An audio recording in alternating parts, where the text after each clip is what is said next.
নমস্কার। আজকের পর্ব হলো, এটা হচ্ছে 15 নম্বর পর্ব, যেটা সত্য ধর্মের প্রচার আগে আমরা করেছিলাম। আমরা সত্য ধর্ম প্রচারের কথা বলেছিলাম। 12 নম্বর পর্বে সত্য ধর্ম প্রকাশের কথা বলেছিলাম। প্রকাশ হয়ে গেল, প্রচার হয়ে গেল। এবার কিসের কথা? এবার বলতে হবে উপাসনা। সত্য ধর্মের যেটা মূল ধর্ম প্রকাশ প্রচার, সেটা হচ্ছে উপাসনা। এই উপাসনা ভিন্ন কিন্তু সত্য ধর্মেও চলতে পারে না। সত্য ধর্মের সাধনা এবং উপাসনায় দুটি জিনিস কিন্তু পাশাপাশি। এই সাধনা এবং উপাসনার মধ্যে দিয়ে সত্য ধর্মের বিকাশ ঘটবে। আপনার মধ্যে, আমার মধ্যে, সকলের মধ্যে যারাই সত্য ধর্ম গ্রহণ করবে, তাদের প্রত্যেকের মধ্যে সত্য ধর্মের যে মূল জিনিস, মূল পাওনা, মানব জীবন সফল করার জন্য যে অমূল্য সম্পদ, সেটা হচ্ছে এই সত্য ধর্ম। আর তার মধ্যে হচ্ছে উপাসনা এবং সাধনা।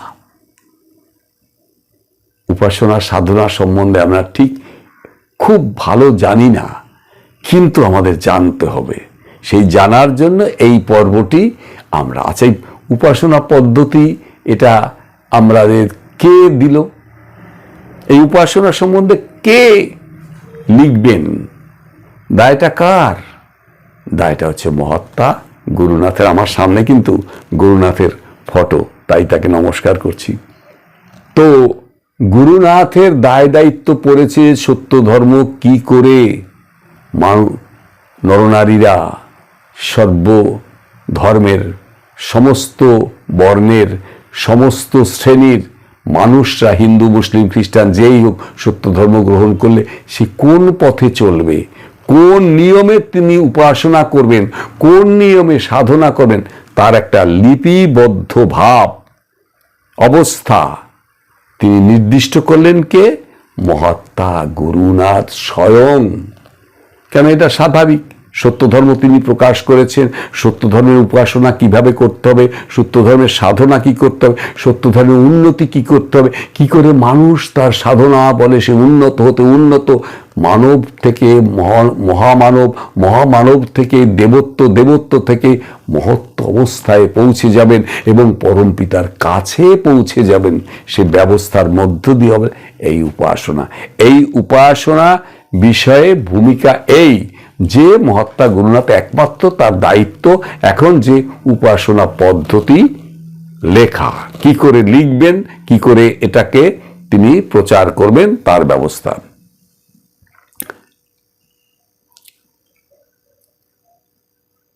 এত পৃথিবীতে এত ধর্ম থাকা সত্ত্বেও একটা প্রশ্ন সাধারণত সবার মধ্যে জেগে থাকে, জাগে যে কি ব্যাপার? অনেক ধর্ম সেই সনাতন আমল থেকে, আদি কাল থেকে অনেক ধর্ম প্রচলিত আছে। তো তা থাকা সত্ত্বেও আর একটা ধর্ম, সত্য ধর্ম নামে ধর্ম, সেটা প্রচলিত হবে, এর কি প্রয়োজন? প্রশ্নটা খুব স্বাভাবিক। আবার এটাও আমি বলবো, আপনাদের এটাও আমার বলার কর্তব্য, যে সত্য ধর্ম প্রকাশ শুধু এমনি এমনি হয়নি। যখন পৃথিবীতে সভ্যতা, বিজ্ঞান সভ্যতা, শিক্ষার সভ্যতা, জ্ঞানের উন্মোচন, সব দিক দিকে উন্নত হয়েছে, এবং এমনকি বলা চলে যে মানুষ চাঁদে পর্যন্ত যাচ্ছে, সমস্ত কিছু হচ্ছে, তাহলে উন্নত হচ্ছে, তারা হচ্ছে। কিন্তু সত্য ধর্মের কেন প্রয়োজন হলো, সেটাও তো একটা ব্যাপার। সেই ব্যাপারটা হলো কি, যে এত পৃথিবীতে অবতারগণ এসছেন, মহান্নত অনেক জ্ঞানী গুণী সাধক, অনেক মুনি ঋষিরা এসেছেন, তারা ধর্ম প্রচার করেছেন, ধর্মের নামে অনেক কিছু করেছেন। কিন্তু একটা শ্রেণীর মানুষ তারা এখনো অশিক্ষিত, কুশিক্ষিত, তারা অনেক রকম শিক্ষার থেকে তারা বঞ্চিত। তাদের সেই বঞ্চনা থেকে কে উদ্ধার করবে? মহাত্মা গুরুনাথ সে দায়িত্ব নিয়েছেন, যার জন্য সত্য ধর্ম প্রকাশ করেছেন। এখন প্রচার কার্য চলছে, আর সেই প্রচার কার্যের মধ্যে সত্য ধর্মের উপাসনা এবং উপাসনা পদ্ধতি এবং সাধনার পদ্ধতি কীরকম হতে পারে তার জন্য তিনি কিছু একেবারে নিজে লিখে গেলেন। এই সত্য ধর্মের অনুকূলে তিনি লিখলেন যে সত্য ধর্মের উপাসনা এটা তিনি নিজে লিপিবদ্ধ করলেন। কোথায় লিপিবদ্ধ করলেন?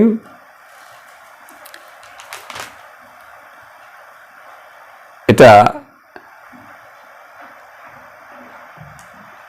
তত্ত্বজ্ঞান উপাসনা খণ্ডের 164 থেকে 165 পাতায় এই উপাসনা পদ্ধতিটা লিখেছেন পাণ্ডুলিপিতে। কে? মহাত্মা গুরুনাথ তিনি বিদায় নিয়েছেন এই পৃথিবী থেকে, কিন্তু তখনও পাণ্ডুলিপি ছিল। সেই পাণ্ডুলিপি মহাত্মা গুরুনাথের মৃত্যুর দিনে তিনি কি করেছেন, ওই পাণ্ডুলিপি মহাত্মা নিবারণ হাতে তুলে দিয়েছিলেন, যার ফলে সেই পাণ্ডুলিপি ছিল বলে এই সংবাদটা, এই খবরটা আমরা সেখান থেকে পাই। তারপরে অবশ্য তত্ত্বজ্ঞান, সাধনা, সত্য ধর্ম, নানা রকম গ্রন্থ ছাপানো হয়েছে। তাহলে অন্যান্য ধর্ম থাকা সত্ত্বেও এই ধর্মের কি জন্য প্রয়োজন হলো? একেবারে পরিষ্কার কথা, এটা কেন প্রয়োজন হলো? যে তখন উন্নত হয়েছে অনেক মানুষ, শিক্ষায় দীক্ষায় উন্নত, এখনো অনেকে শিক্ষায় দীক্ষা, কিন্তু ধর্ম সম্বন্ধে তাদের জ্ঞান এখনো হয়নি। এখন কিরকম ধর্ম, যাদের মধ্যে শিক্ষা দীক্ষায় উন্নত হয় তাদের মধ্যে কিরকম ধর্মটা কিরকম, সবার কথা বলছি না, কিছু কিছু লোকের কথা বলছি। তারা সেজে গুজে গাড়িতে উঠে তাদের ফ্যামিলি নিয়ে যাবে একটা মন্দিরে, সে যেখানেই হোক, আমি নাম বলছি না, বিভিন্ন মন্দির আছে, সেখানে গেলেন, গিয়ে করলেন কি, বেশ কিছু টাকা ধরে দিলেন, আর এক ডালি ফুল আর এক ডালি মিষ্টান্ন, নানা রকম মিষ্টি দিলেন, দিয়ে নমস্কার করে সবাই চলে এলেন। ধর্ম হয়ে গেল। বিভিন্ন তীর্থক্ষেত্রে গেলেন, ধর্ম হয়ে গেল। কত কত কত টাকা খরচা করে বিভিন্ন দেশে বিভিন্ন জায়গায় এই যারা ধর্ম উপার্জন করতে যান তাকে বলা হয় কি টুরিস্ট। শুধু ধর্মার্থী না, তারা এমনি ঘুরতেও যান, তারা তীর্থ করতেও যান এবং বিভিন্ন জায়গায় গিয়ে তারা ঘোরেন, এবং এটাকে তারা ধর্মের হিসেবে বলে। কিন্তু ধর্ম তো সেইটা নয়। সত্য ধর্মে কিন্তু নির্দিষ্ট একটা ব্যবস্থা আছে, যে সেই ব্যবস্থার দিকে সাধনা উপাসনার মাধ্যমে জীবনকে উন্নত করতে হবে, উন্নত একদম সুন্দর করে মানব জীবন সফল করা। এই মানব জীবনের সফল করাই আসল উদ্দেশ্য, আর সেই উদ্দেশ্যের পথ দেখালোকে সত্য ধর্ম। সেই সত্য ধর্মের উপাসনা এবং সাধনা একমাত্র পাথেয়। এটা কে লিখলেন? মহাত্মা গুরুনাথ। এই দায়িত্বটা একমাত্র গুরুনাথের মধ্যে পড়ল, যে এই যে উপাসনা লিখতে হবে, কিন্তু ভেবে চিন্তে তিনি একটা স্থির করলেন যে কি করে উপাসনাটা লেখা হবে। তাই তিনি উপাসনা পদ্ধতি বলে একটা পদ্ধতি রচনা করলেন। এটা যদি না করতেন, এটা যদি না হতো, তাহলে সত্য ধর্মের কোনো মূল্যই থাকতো না। সত্য ধর্মের মূল্য সেখানে, সত্য ধর্মের আদর্শ সেখানে, সত্য ধর্মের বাস্তবতা সেখানে, যে এই সত্য ধর্ম কিভাবে পালন করতে হবে, সেই সত্য ধর্মের মধ্য দিয়ে কি করে প্রতিনিয়ত নিত্য উপাসনার মাধ্যমে নিজেকে প্রস্তুত করতে হবে, এবং তার মধ্যে হিংসা বিদ্বেষ সব কিছু দূরীভূত হয়ে সে ধর্মপথে সদা জাগ্রত, সদা সর্বক্ষণ ধর্মপথে চলার চিন্তা তার মধ্যে সবসময় গুনগুন করে, গুণকীর্তন, পরমপিতা এটাই চলে, প্রার্থনা চলে। এইভাবে এটা হচ্ছে সত্য ধর্মের উপাসনা এবং সাধনার ফল। তাহলে এই পদ্ধতিটা লিখলেন কে? মহাত্মা গুরুনাথ। কি করে লিখলেন? এইবার আমরা সেই দিকে যাই। মহাত্মা গুরুনাথ, কিন্তু আমি একটু আগের কথা বলি। মহাত্মা গুরুনাথ সত্য ধর্ম প্রকাশ করবেন কি করবেন না সেটা তিনি মনে মনে জানতেন, অথবা সৃষ্টিকর্তা তাকে সেই সব নির্দেশ পারলৌকিক মহাত্মারা নির্দেশ দিয়েছেন, যার জন্য তিনি প্রস্তুতি কিন্তু আগেই নিয়েছিলেন, যার জন্য সত্য ধর্মের কি কি সঙ্গীত প্রয়োজন হবে, কি কি সঙ্গীত দরকার হবে, কেমন কেমন হবে, কি স্তব লেখা হবে, শাস্ত্র লেখা হবে, সমস্ত কিছু মহাত্মা গুরুনাথের মধ্য দিয়ে যেরকম একজন কবির যেরকম মনে ভিতরে জাগে তিনি লিখতে সেইভাবে লিখে লিখে গেছেন। আর ওইটাই হয়ে গেছে পরবর্তীকালে উপাসনার সঙ্গীত, উপাসনার স্তব, উপাসনার নানা রকমের বিভাগের সঙ্গীত, মনের প্রতি, জনের প্রতি, তারপর ইত্যাদি। তাহলে এইগুলো কে রচনা করেছেন? মহাত্মা গুরু। তখনও কিন্তু পদ্ধতিটা তৈরি হয়নি। মহাত্মা গুরুনাথ উপাসনা করে গেছেন, অন্যান্যদের উপাসনা করিয়েছেন, কিন্তু পদ্ধতিটা লিখেছেন পরে এবং ছাপাও হয়েছে আরো অনেক পরে। যাই হোক, তাহলে আমরা সেদিকে যাই। তাহলে এই পদ্ধতিটা পেলাম কোথায়? পেলাম মহাত্মা গুরুনাথের তত্ত্বজ্ঞান সাধনা গ্রন্থের মধ্য থেকে 64 এবং 65 পাতায় লিপিবদ্ধ। কি পেলাম? সত্য ধর্মের শ্রেষ্ঠতা সূচক সঙ্গীত। একেবারে উপাসনায় বসতে হবে, সবাই একসাথে বসলাম। তখন কিন্তু এত লোক ছিল না। এই যে এখন যেমন একটা উপাসনা করলে হাজার হাজার লোক হয়ে যায়, 500, 600, 1000 এরকম লোক হয়ে যায়, তখন কিন্তু সেরকম ছিল না। সাধারণ বেশ কিছু কম লোক ছিল, অল্প স্বল্প। তার মধ্যে মহাত্মা গুরুনাথ এই নির্দেশ দিয়ে গেলেন কি করতে হবে। প্রথম লিপিবদ্ধ অবস্থায় ছিল, কিন্তু সেটা উপাসনার মাধ্যমে তিনি করিয়ে দেখিয়েছেন। কি হলো? প্রথম হচ্ছে সত্য ধর্মের শ্রেষ্ঠতা সূচক সঙ্গীত পাঠ অথবা গান। আমরা এখানে বলতে পারতাম শ্রেষ্ঠতা সূচক, সময় নষ্ট হয়ে যাবে, এই জন্য বলছি না। এবারে বলার সুযোগ আছে, বলবো। আমরা উপাসনার ক্ষেত্রেই এগুলো বলতে হবে, বলার প্রয়োজনে গানও করব, সব কিছু করব, কিন্তু আগে পদ্ধতিটাকে আমরা একটু পরিষ্কার করে আপনাদের সামনে তুলে ধরি। কার পদ্ধতি, কার লেখা, কার নির্দেশ? সেটা হচ্ছে মহাত্মা গুরুনাথের নির্দেশ। দ্বিতীয় হচ্ছে নির্বেদজনক সঙ্গীত, যে সঙ্গীতের মধ্য দিয়ে নিজেকে সবচেয়ে বড় জায়গায় পৌঁছানো যায়, সেই রকম সঙ্গীত গানের মধ্যেও করা যাবে, আবার পাঠের মধ্যে দিয়েও করা যাবে। মনের প্রতি সঙ্গীত। মনের প্রতি সঙ্গীতটা কি?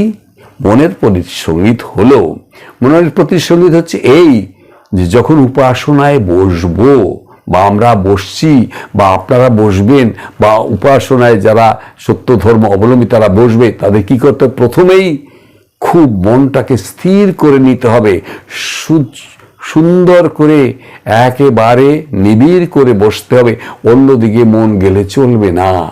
সেই জন্য মনকে স্থির করে রাখার জন্য মনের প্রতি সঙ্গীত, সেই সঙ্গীত তিনি নিদান দিলেন যে এটা করতে হবে 3 নম্বরে। 4 নম্বর, এগুলো কিন্তু আমি পরে আপনাদের উপাসনা যখন আরো ডিটেলস বলবো তখন কিন্তু গান গেয়ে গেয়ে আমি শোনাবো এবং তার অর্থ বলবো। 4 হচ্ছে গুণকীর্তন। গুণকীর্তনটা কি? কিসের গুণকীর্তন? সেই পরম মঙ্গলময় বিশ্বপিতা যিনি আমাদের সৃষ্টি করেছেন, পালন করে চলেছেন, আমাদের সে সর্ব রকমের সুযোগ সুবিধা দিয়েছে, এমনকি এই বিশ্ব ব্রহ্মাণ্ডের মধ্যে এই পৃথিবীটা আমাদের উপহার দিয়েছেন। কিসের জন্য? আমাদের বসবাস করার জন্য, এই মানবগণকে বসবাস করার জন্য। তার সৃষ্টির মধ্যে শ্রেষ্ঠ জীব হচ্ছে মানবগণ, এই নরনারী। সেই শ্রেষ্ঠ জীবদের জন্য এই ব্যবস্থা তিনি করেন। সেই জন্যই তার গুণকীর্তন করতে হবে। কার গুণকীর্তন? সেই পরম পিতার গুণকীর্তন করতে হবে। সেই জন্য তিনি করলেন গুণকীর্তন। আর এই গুণকীর্তন কিন্তু অনেক গুণকীর্তন মহাত্মা গুরুনাথ সমস্ত যখন সত্যধর্ম প্রকাশ হয়, প্রকাশের পরেও মহাত্মা গুরুনাথ ছাড়া কারো গান আমরা ব্যবহার করার সুযোগ পাইনি। পরবর্তীকালে সেটা মহাত্মা গুরুনাথের নির্দেশেই পরবর্তীকালে অন্যান্যদের গান আমরা ব্যবহার করেছি। এই হলো সেই সঙ্গীতের মধ্যে স্তব থাকবে, সঙ্গীত থাকবে, গুণকীর্তন থাকবে। আমি একটু বলে রাখি, মহাত্মা গুরুনাথ যত গান লিখেছেন তার মধ্যে 2টি সঙ্গীত বড় বড় লম্বা। তা করতে একটা সঙ্গীত যদি ঠিকভাবে করতে হয় 1 ঘন্টা সময় লাগে। একটা একটা সঙ্গীত করতে, তাহলে আমি উপাসনার মধ্যে যদি একটা গান করতে আমার 1 ঘন্টা লাগে, তাহলে অন্যান্য গান করতে গেলে কত সময় লাগবে? তার মধ্যে আরো অন্যান্য জিনিস আছে, তাহলে কত সময় লাগবে? লক্ষ্য করতে হবে। একটা গান করতে গেলে পরেই একটা গান, দুটো গান আছে, একটা হলো হেরো মোরে দয়াময়, আর একটা হচ্ছে দীননাথ দীনবন্ধু। এই দুটি গান 1 ঘন্টা সময় লেগে যায় যদি ঠিকভাবে প্রাণোজ্জ্বল করেও সেই গান যদি গাইতে হয় নিবিড়ভাবে, তাহলে ওটা 1 ঘন্টা। আমি ব্যক্তিগত একা গাইলেও দেখেছি আমার 30-35 মিনিটের নিচে হয় না, একা। আর সমবেত গাইলে গানটা 4 বার তৈরি হয়, একটা শব্দকে 4 বার তৈরি করতে হয়। কিন্তু আমি তো সে ততটা করি না, আমি কম করি, যার জন্য আমার সময়টা কম লাগে। একা করি, যারা একা করে তার সময় কম লাগে। এই পারে এ হয়ে গেল গুণকীর্তনের ব্যাপারে। এই পঞ্চম এবার কি হবে? 5 নম্বরটা হচ্ছে স্বীয় পাপের উল্লেখ। দেখুন, আমরা এমন কোনো লোক নেই, এমন কোনো মানুষ নেই, এমন কোনো নরনের নেই যে পাপ করি না। যারা বলবে আমি পাপ করি না, সেটা আমি বিশ্বাস করি না। যদি করে তো ভালো কথা, সে অন্য লোক। আর যারা উন্নত তাদের কথা আমি স্পর্শও করি না। স্বীয় পাপ উল্লেখ, অর্থাৎ আমি নিশ্চয়ই কিছু পাপ করেছি, সেই পাপগুলো উল্লেখ করতে হয়, মনে করে সেইগুলোকে উজাড় করে দিতে হয়, তুলতে হয় যে আমি এই পাপগুলো করেছি। এইবার ষষ্ঠ, এটা মনে এই যে স্বীয় পাপ উল্লেখ এবং আত্মগ্লানি ভোগ, এটা কিন্তু মনে করতে, এটা কিন্তু মুখে জোর করে শব্দ করে বলা চলে না। ষষ্ঠ হচ্ছে পাপ হতে মুক্তির জন্য প্রার্থনা। আমি অনেক পাপ করে ফেলেছি প্রভু, এটা হচ্ছে প্রার্থনা। এই প্রার্থনায় আবার আমি আগে এইটা করে নেই, পাপ হতে মুক্তির জন্য প্রার্থনা। আমি অনেক পাপ করে ফেলেছি পিতা, ভুলবশত করি বা যেভাবেই করি আমার অনেক পাপ হয়ে গেছে। আমি পাপের বোঝায় আমি এখন বড়, আমার বিরাট পাপের বোঝা জমে গেছে। হে প্রভু, তুমি করুণা করে আমার এই পাপ থেকে মুক্ত করো, তা না হলে আমি এই পাপের বোঝা কোনোভাবে নামাতে পারবো না। আমি আমার মানব জীবনের কোনো মূল্য হবে না। তুমি করুণা করে পাপ থেকে আমাকে মুক্তি করো। তারপর পাপের থেকে মুক্ত করার প্রার্থনার একটা অংশ হয়ে গেল, প্রার্থনার মধ্যে চলছে, এটা প্রার্থনা, এটাও প্রার্থনা। তারপর যে গুণের জন্য, ওই পাপের জন্য প্রার্থনা হয়ে গেল, তারপর আসছে গুণের জন্য সপ্তম, সেটা হচ্ছে গুণের জন্য তুমি আমাকে সেই গুণ দাও প্রভু। তো অনেক গুণ দিয়েছো, কিন্তু যে গুণ দিলে তোমাকে পাওয়া যায়, তোমার গুণকীর্তন করা যায়, তোমার উপাসনায়, তোমার সাধনায় আমি নিয়ত ধ্যানে মগ্ন হতে পারি, তুমি সেই শক্তি, সেই গুণ তুমি আমাকে প্রদান করো। এ গেল সপ্তম। অষ্টম কি? ভিক্ষা। ভিক্ষাটা কি? ভিক্ষা হচ্ছে একেবারে করজোরে প্রার্থনা করতে হয়, অর্থাৎ আমার কিছুই নেই, সত্যি আমার কি, আমাদের কারো কিছু আছে?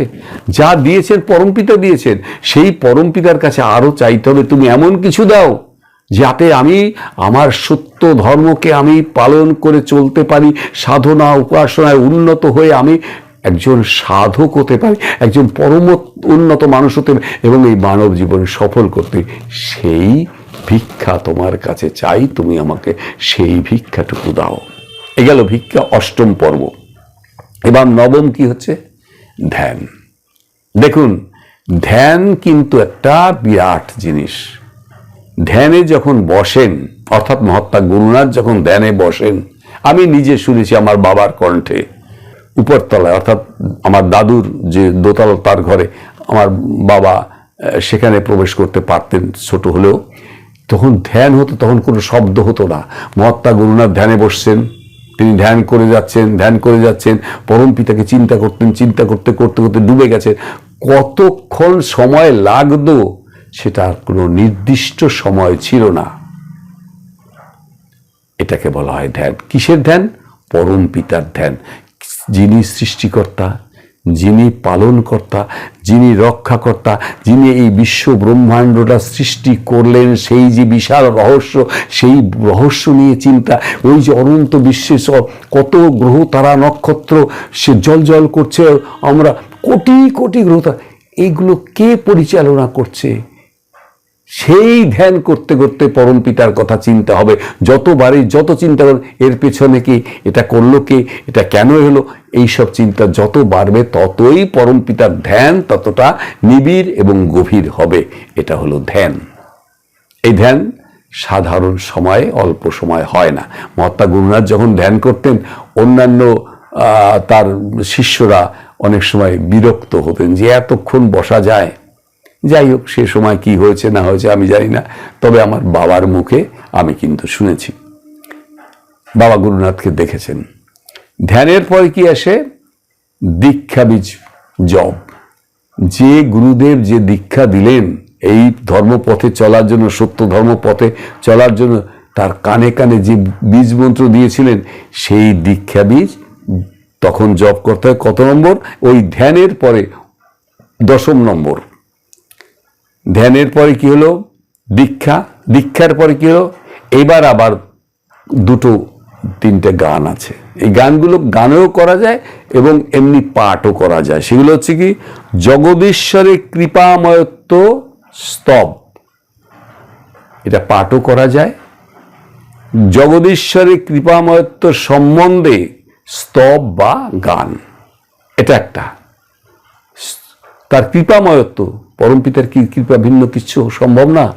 তারপর 12 নম্বর হচ্ছে জগদীশ্বরের প্রেমময়ত্ব সম্বন্ধে স্তব বা গান। প্রেমময়, চিন্তিত প্রেমময়। পৃথিবীটা সৃষ্টি হয়েছে প্রেম গুণের দ্বারা। এই যে অনন্ত বিশ্ব ব্রহ্মাণ্ড সৃষ্টি হয়েছে প্রেম গুণ, একমাত্র প্রেম গুণের দ্বারা। আমি যখন সৃষ্টি তত্ত্ব বলবো তখন সেই প্রেম গুণের কথা বল। আমি অবশ্য আগে আমার একটা পর্বে আমি কিছুটা বলেওছি যে কোথা থেকে সৃষ্টিটা শুরু হলো, তখন কিন্তু প্রেম কথাটা সেখানে উচ্চারণ করেছি যে সেই প্রেম গুণ দ্বারাই কিন্তু সৃষ্টি কার্য চলেছে। সেই প্রেমময়ত্ব স্তবটা বা গানটা করতে হবে। এটা হচ্ছে 12। আর 13 হচ্ছে পরমেশ্বরের ধন্যবাদ। একেবারে শেষ, উপাসনা এবার শেষ হয়ে গেল এই ধন্যবাদ দিয়ে, যে হে মঙ্গলময় বিশ্বপিতা, যা কিছু সৃষ্টি সব তোমার, যা কিছু দেখি তুমি, সব কিছুর মধ্যে তুমি, তাই তুমি সব কিছু যখন তোমার সৃষ্টি, তুমি ধন্য, তুমি ধন্য, তুমি একমাত্র ধন্যবাদ প্রাপক, তোমাকে ধন্যবাদ জানাই। এই বলে ওই যে মহাত্মা গুরুনাথের উপাসনা পদ্ধতি এখানে শেষ হলো। এর সঙ্গে কিন্তু কারোর সঙ্গে কোনো কম্প্রোমাইজ আমি করতে রাজি না। এটা হচ্ছে মহাত্মা গুরুনাথের নির্দেশ।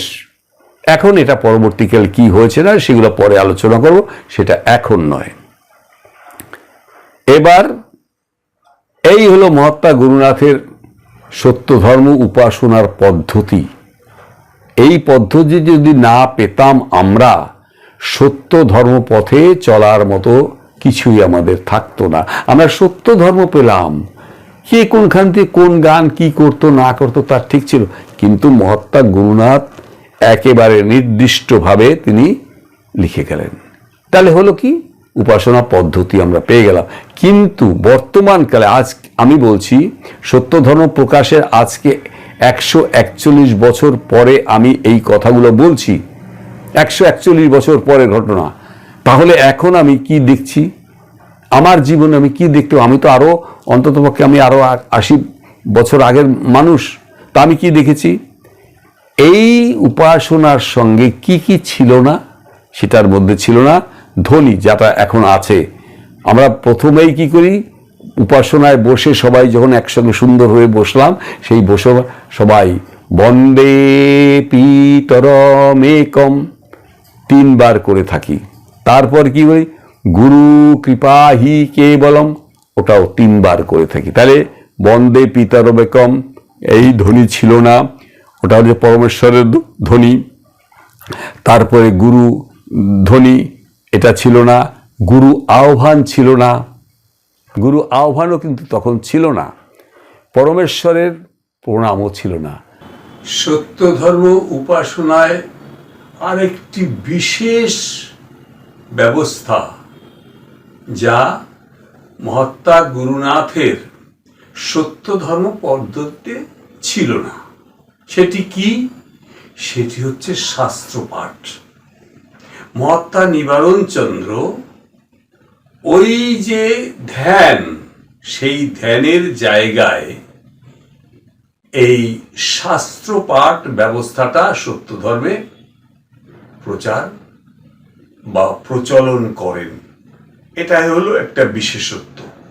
মহাত্মা গুরুনাথ সত্য ধর্ম উপাসনা ক্ষেত্রে কিভাবে উপাসনার রূপরেখা প্রস্তুত হবে এবং কি প্রয়োজন হবে, মহাত্মা গুরুনাথ, দূরদর্শী গুরুনাথ তিনি অবগত ছিলেন।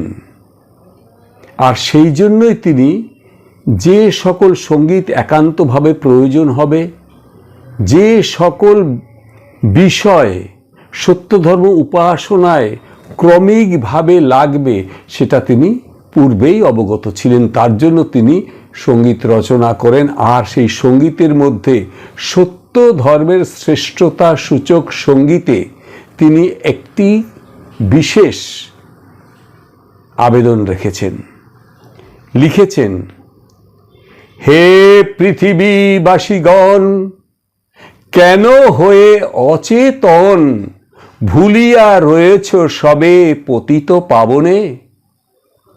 নীরবে রহিবে ভবে কতদিন ভাই সবে, ডাকহ প্রণব রবে অধম তারণে?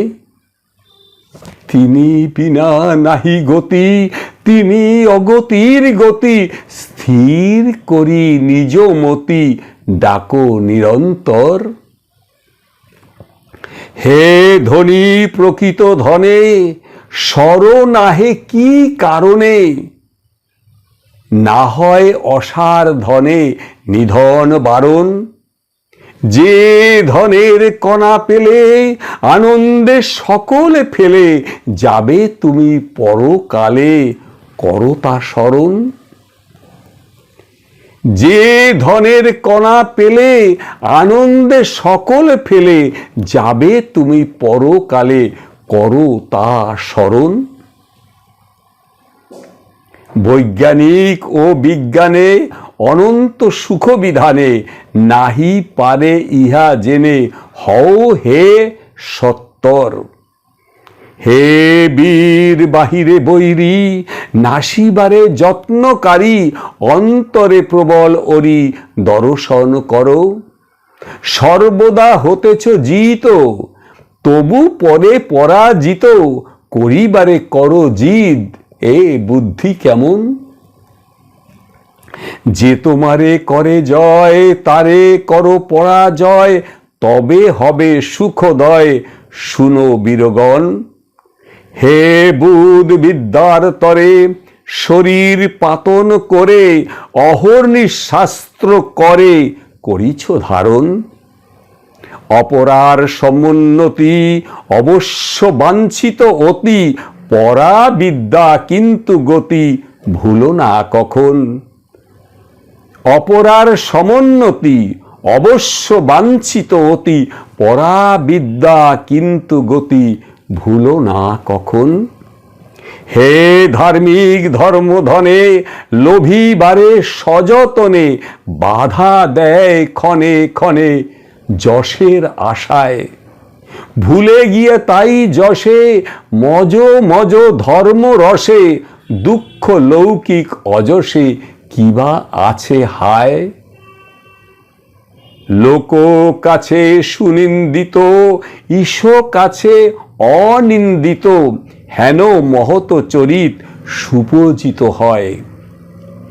নিন্দা ভয় ছাড়ি তাই ভজ ভজ ধর্ম ভাই, তাহলে পাইবে ধ্রুব ধর্ম মধুময়।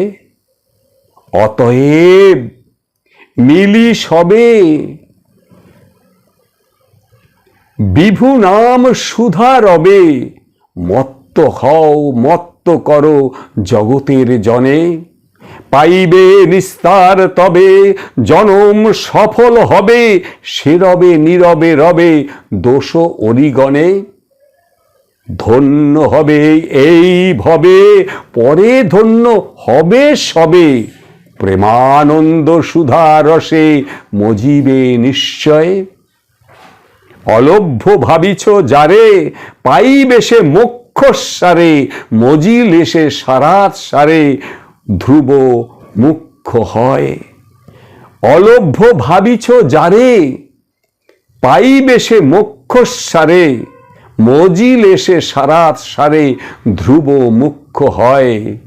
হে পৃথিবীবাসীগণ, কেন হয়ে অচেতন, ভুলিয়া রয়েছ সবে পতিত পাবনে। অনন্তকালের জন্য সত্য ধর্ম অবলম্বীর কাছে রেখে গেলেন, কেননা মহাত্মা গুরুনাথ তো চিরদিন, মহাত্মা গুরুনাথ অনন্তকালের জন্য তো থাকবেন না, তাকে একদিন না একদিন এই পার্থিব জগৎ থেকে চলে যেতে হবে এবং সূক্ষ্ম জগতে তার অবস্থান থাকবে। তখন বীজ মন্ত্রটা কোথায় পাওয়া যাবে?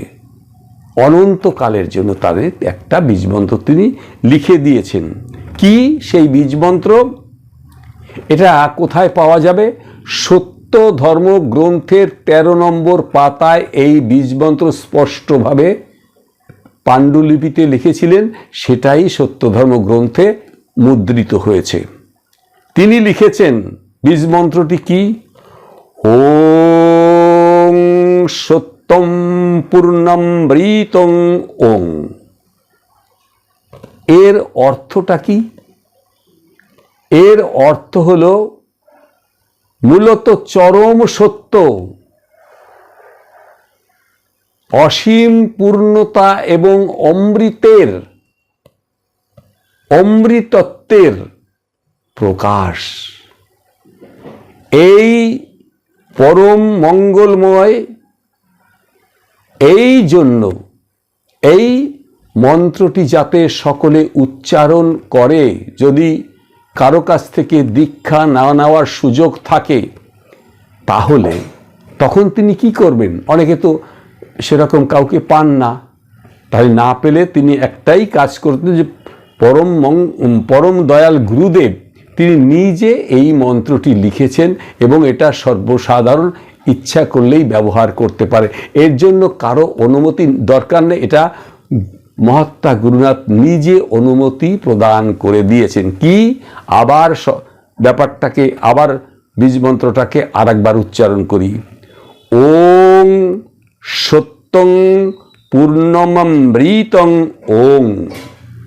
পরমেশ্বরের ধন্যবাদ আছে, ওই যে উপাসনা পদ্ধতি পরম মহাত্মা গুরুনাথের, তার মধ্যে ধন্যবাদ আছে, কিন্তু পরম পিতার কোনো প্রণাম নেই। অথচ মহাত্মা গুরুনাথ কিন্তু লিখেছেন, যিনি সৃষ্টি করেছেন ভূত সমুদয়, সেসবারে যেই জন পালেন সদায়, সর্বশক্তিমান যিনি জগতের পতি, তাহার চরণে আমি জানাই। এই যে একটা বড় প্রণাম মন্ত্র তিনি লিখেছেন, তিনি অবশ্য সংস্কৃতে লিখেছেন, সেটাকে বঙ্গানুবাদ করা হয়েছে। যাই হোক, সেটা তখন ছিল না।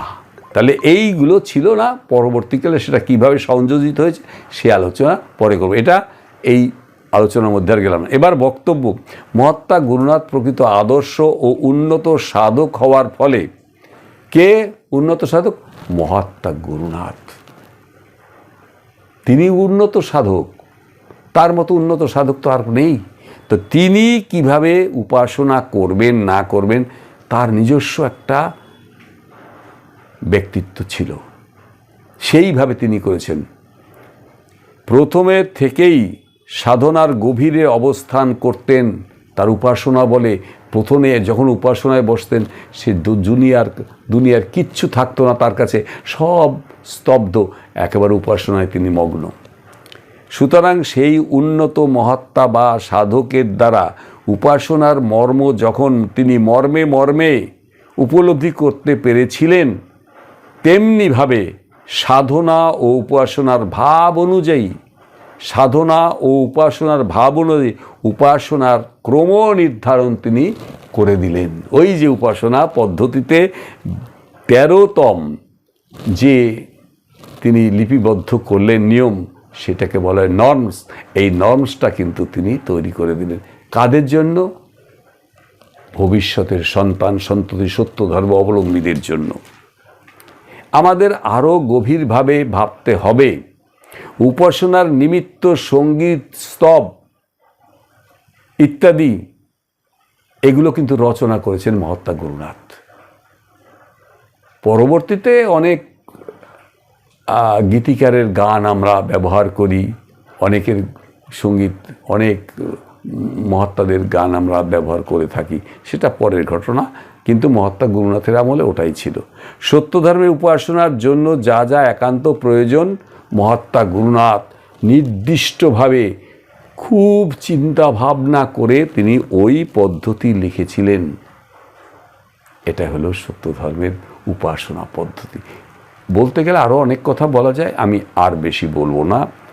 তা এইখানে শুধু একটা কথা আমি একটা ধন্যবাদ মহাত্মা গুরুনাথকে দিয়েই এই মুহূর্তে, সেটা হচ্ছে একটা লাইন আর কি, দুটো লাইন বলি।